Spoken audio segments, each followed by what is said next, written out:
Hello guys, কেমন আছেন আপনারা? আশা করছি সবাই ভালো আছেন। আর আজ আপনারা দেখছেন ফটোশপ এডিটিং টিউটোরিয়াল পার্ট 17। আজকের ভিডিওতে আমি আপনাদের দেখাবো আপনারা কি করে ইমেজ অ্যাডজাস্ট করবেন ফটোশপ। তো ইমেজ অ্যাডজাস্ট করার জন্য আপনারা প্রথমে যে ইমেজটা অ্যাডজাস্ট করতে চান সেই ইমেজটা ফটোশপে ইনসার্ট করে নেবেন। তো ফটোশপে কি করে ফটো ইনসার্ট করতে হয় সেটা আমি আগে আপনাদের দেখিয়েছি। তো আমি এখানে একটা ফটো ইনসার্ট করে নিয়েছি, আপনারা দেখতে পাচ্ছেন। এবার এই ফটোটা আপনারা সিলেক্ট করে নেওয়ার পর আপনারা এখানে কি করবেন, আপনারা এই উপরে যে মেনু বারটা দেখতে পাচ্ছেন, এই মেনু বারে একটা অপশন পাবেন ফিল্টার। দেখুন আমি মাউস পয়েন্টার দিয়ে দেখাচ্ছি, এই ফিল্টার নামক আপনারা একটা অপশন পাবেন। এই অপশনের উপর আপনারা ক্লিক করে দেবেন।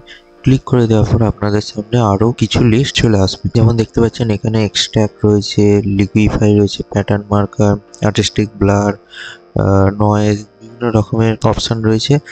এই এক একটা অপশন থেকে আপনি আপনার ছবির অ্যাডজাস্টমেন্ট করতে পারবেন। তো প্রথমে ব্লার আমি বুঝিয়ে দিই। ব্লার মানে আপনারা সবাই জানেন, আপনার ছবিটা ব্লার হয়ে যাবে। এছাড়া আর্টিস্টিকে আপনারা যদি এই অপশনটা সিলেক্ট করেন তো দেখতে পাচ্ছেন এখানে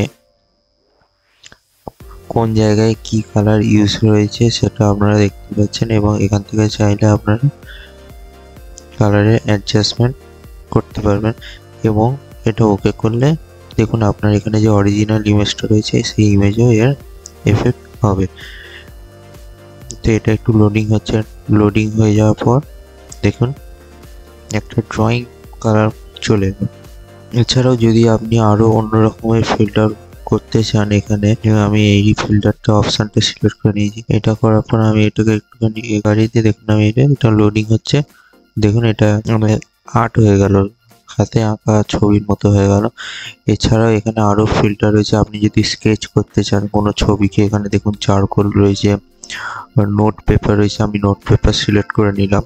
করে নেওয়ার পর আমি অ্যাডজাস্টমেন্ট করার পর আমি ওকে করলাম। দেখুন আমার ছবিটা নোট পেপার হয়ে গেল। এছাড়াও আপনাদের আমি স্কেচে আর কিছু অপশন দেখিয়ে দিই। এখানে দেখুন চারকোল রয়েছে, চারকোলে আমি ক্লিক করলাম। দেখুন এটা নর্মাল একদম হয়ে গেল। এছাড়াও স্কেচে আমি পেন্সিল অপশনটা এখানে যদি আপনারা পেয়ে থাকেন, গ্রাফিক্স পেন অপশনটা রয়েছে। এখানে আপনারা দেখতে পাচ্ছেন আপনারা যেই অপশনটা সিলেক্ট করবেন সেইভাবে আপনাদের ছবি এখানে চেঞ্জ হয়ে যাবে। আপনারা যদি কোনো ইমেজের অ্যাডজাস্টমেন্ট করতে চান তাহলে সবার প্রথমে আমরা একবার রিক্যাপ করে নিই। আপনারা যদি কোনো ফটো বা ইমেজের অ্যাডজাস্টমেন্ট করতে চান সবার আগে আপনারা ফটোশপে আপনাদের ইমেজটা ইনসার্ট করবেন। ইনসার্ট করার পর ছবিটা সিলেক্ট করে এখানে ওপরে যে মেনু বার দেখতে পাচ্ছেন এখানে ফিল্টার অপশানে যাবেন। ফিল্টার অপশানে গিয়ে এখানে আপনাদের সামনে অনেক রকমের অপশান আরও চলে আসবে। আপনারা এখান থেকে যেই অপশানটা সিলেক্ট করবেন, সিলেক্ট করার পর এখানে আপনার সামনে আরও অনেক রকমের অপশান চলে আসবে। তো আপনাদের ছবিটা আপনারা যেইভাবে অ্যাডজাস্টমেন্ট করতে চান সেই অপশানটা এখানটায় সিলেক্ট করে নিয়ে আপনারা আপনাদের ছবি এখানে অ্যাডজাস্টমেন্ট খুব সুন্দরভাবে করতে পারবেন। তো বন্ধুরা আজকের জন্য এইটুখানি। আপনি যদি আমাদের চ্যানেলে নতুন হয়ে থাকেন তাহলে আপনার ভিডিওর নিচে একটা গ্রে কালারের বাটন আপনারা দেখতে পাচ্ছেন, সাবস্ক্রাইব বাটন। ওই সাবস্ক্রাইব বাটনটাকে একটা হিট করে দেবেন, অর্থাৎ আমাদের চ্যানেলটাকে সাবস্ক্রাইব করে নেবেন। এবং ভিডিওটি যদি আপনাদের ভালো লেগে থাকে এবং যদি ভিডিওটি আপনার কাজে লেগে থাকে তাহলে ভিডিওটিকে অবশ্যই একটা লাইক করে দেবেন। তো আবার দেখা হচ্ছে নতুন একটা ভিডিও।